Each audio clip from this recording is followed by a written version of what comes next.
You got it bad, bad, bad. You're hot to be a teacher. Being a ham class instructor can be very rewarding. Watching your students begin to understand the concepts that you're trying to get across, watching when that light bulb goes off and they make the connection, then mentoring them from novice initiates to brand new hams, passing their tests and receiving their call. Well, let me tell you, it can be one of the best feelings in the world. Now, before you jump into teaching, there's a few things that you need to consider and ask yourself. The first question you need to ask is, are you able to teach?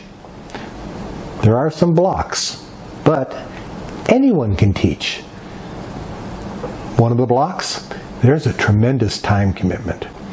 Even before you step in front of the class, there are decisions that you'll have to make. We'll talk about some of those in a moment. You'll have to prepare for the class, reviewing the concepts, putting together slides or diagrams that you'll want to use, compiling handouts and stuff like that. All of these things are stuff you have to have done prior to the class. Now, if this is your first time teaching, you need to add some more time to that. For every hour you spend teaching, you're going to spend at least 4 to 6 hours preparing. Of course, that time shortens up as you teach the same class again, as you've already done a lot of the legwork. You will want to have some experience before taking lead on a class. However, you can start by guiding individual students on a one-by-one basis. This can be as simple as helping a new ham learn how to program their first HT. And as you're helping them, you can explain about the offsets, codes, codes required, and how repeater systems work, or putting up their first dipole antenna. You know, they've got to cut the wire, so reinforce that whole thing, about quarter wave antennas and half wave dipoles and all of that sort of stuff. The numbers, the math, you're teaching. Now, there's a lot of other ways that you can help new hams, and as you're helping them, you can be teaching them about the concepts that they're learning by doing. You can also be an assistant instructor under the leadership of someone who has a few classes under their belt. In 1975, Steven Spielberg released the movie Jaws. Now, it was an immediate hit, but it had one side effect, in that people started avoiding swimming in the oceans. Some people took it so far as to stop swimming in swimming pools. Now, there was a study done on what people feared most just after that movie came out. Well, it turns out being eaten by a shark was number 2 on the list. Number 1, fear of public speaking. If you're going to stand in front of a group of people trying to teach them how to be a ham, now let me diverge a little bit, not only to pass the test, but to give them guidance in their new hobby, you're going to have to do some public speaking. Here's some ways you can work it out. For some, it comes easy. But for others, it's one of the most difficult things that we'll ever have to do. The only way to get over fear of public speaking is to do public speaking. If you share this fear with the majority of others, it's something you'll have to get over. Ham clubs are always looking for people to make presentations. Now, did you just buy a new radio? Did you just take a trip and use ham radio while you were doing it? Is there a new regulation that is being proposed by the FCC? Have you done anything interesting with ham radio? Like reaching a goal, worked all states, DXCC. Or maybe you put a national park or an island or a peak on the air. Talk to your club leadership and ask if you can make a presentation on it. Then prepare a short talk. 5 or 10 minutes is all it would take. Then stand in front of your friends in the club. And remember, they're all supportive of you and won't judge.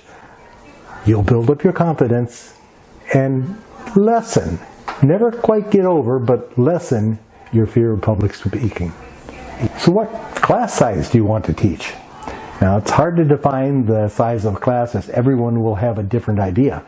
But for the purposes of this video, let's give it a shot. A small group could be anything from 1 to 3 or 4. A large group could be as large as 20 or 30. A medium-sized group is somewhere in between. I recommend you start with a small group and build up to the larger ones. Now, next, how do you want to teach?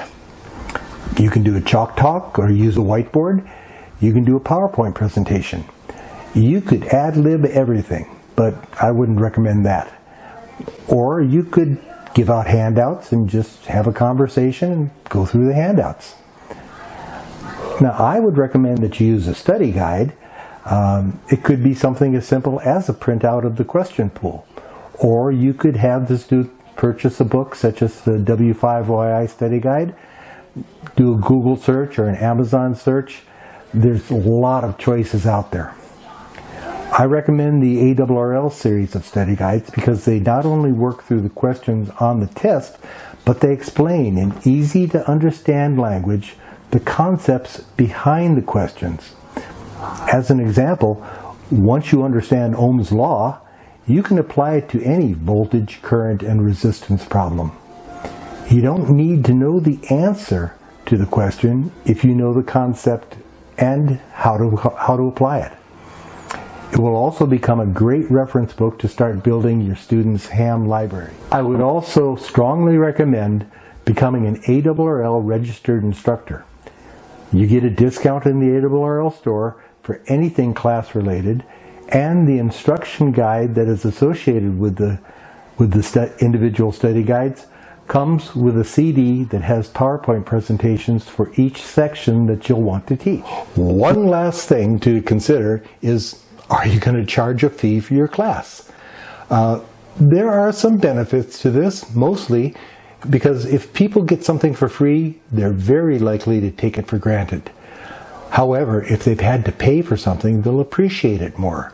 They'll spend more time studying. They'll be more interactive during the class. They'll ask good questions. When I taught my classes, I set my fee just above the ARRL instructor discounted price for the study guides. Then I provided every student the ARRL study guide. I got it at a discount. I passed that discount on to them. If I had told them just to go buy it, it would have cost them a couple bucks more. After I started to ask for a fee, I had to limit the size of my classes, whereas before the fee, I only had a trickle of students. Now, I did allow couples and siblings to share a book for a single fee. And if somebody already had a book, there was only a small fee, a couple bucks, or no fee at all. I certainly didn't make any money on teaching. And I don't think most ham class instructors begin teaching for the money. That wasn't my goal anyway. My goal was then, and always has been, to educate and encourage new hams.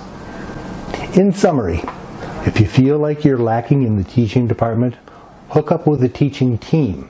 You'll be able to share the time commitment, build your own experience, get used to public speaking, and find out if this is something that you would really enjoy. Or you'll find out if it would become a chore that you would have to tolerate and eventually just give up. I think we all want to see more hams, and the best way to do that is to teach them. Also, you can become a better ham because the best way to learn something is to teach it. Whether it's one-on-one or in a formal classroom setting, whether it's face-to-face or online somehow, figure out your style, what works best for you. Then get out there and do it. That's it for this video.